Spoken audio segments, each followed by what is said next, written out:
Now, just like India, China is pursuing its own interest. Right now,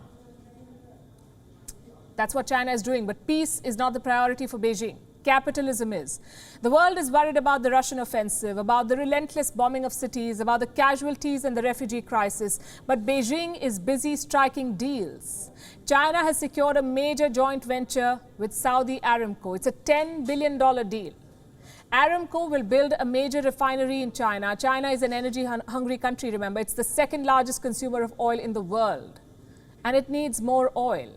With this deal, with Saudi Aramco, China is effectively securing its supplies. At the same time, it is also embarrassing the United States. I'll explain how. Joe Biden has been trying to speak to Mohammed bin Salman. The US president also wants more oil, but the Saudi crown prince, Mohammed bin Salman, refuses to take his calls. The US media has reported it, so have we. Global oil prices have skyrocketed.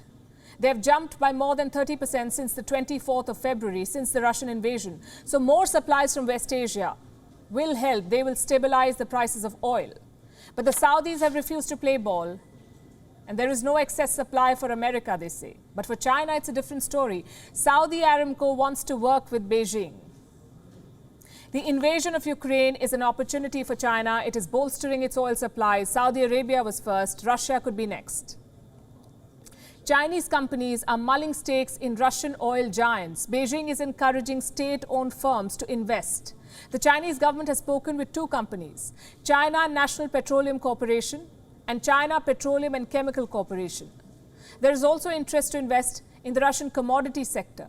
China's biggest oil supplier in Russia is already stepping up. Russia's Surgut wants to sell more oil to China. It has found a way to circumvent sanctions. Now, Chinese buyers will not have to furnish financial guarantees. Earlier, they had to provide letters of credit. What's that? What's a letter of credit? It's basically something that's issued by a bank. It's like a financial guarantee of sorts. The bank covers the oil payments on the buyer's behalf. The buyer can pay back in 30 days. That's what a letter of credit is. Now, even this requirement has been waived off, so Chinese buyers can get Russian oil without letters of credit. It's a concession. Long story short, China is benefiting from this war. Even Ukraine agrees. Let me tell you what an advisor to Ukraine's president, Volodymyr Zelensky, said. The only country who really benefits now from this armed conflict, war in Ukraine, is China. China would benefit through increased supplies of Russian energy and as a connector between Russia and the rest of the world. That's the argument he made. This is from Kiev. So Beijing is benefiting from the war. How much is it supporting Russia? Here comes another twist. Apparently, China has refused to supply aircraft parts to Russia. The Russian aviation industry is worried. Companies like Boeing and Airbus have already halted supplies. Without spare parts, the planes cannot be fixed. Airlines fear they will not be able to fly, so they're reaching out to Turkey and India.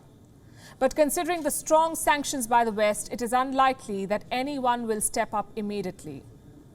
China was supposed to be the lifeline for Russia. For now, Beijing is only thinking about itself. WION is now available in your country. Download the app now and get all the news on the move.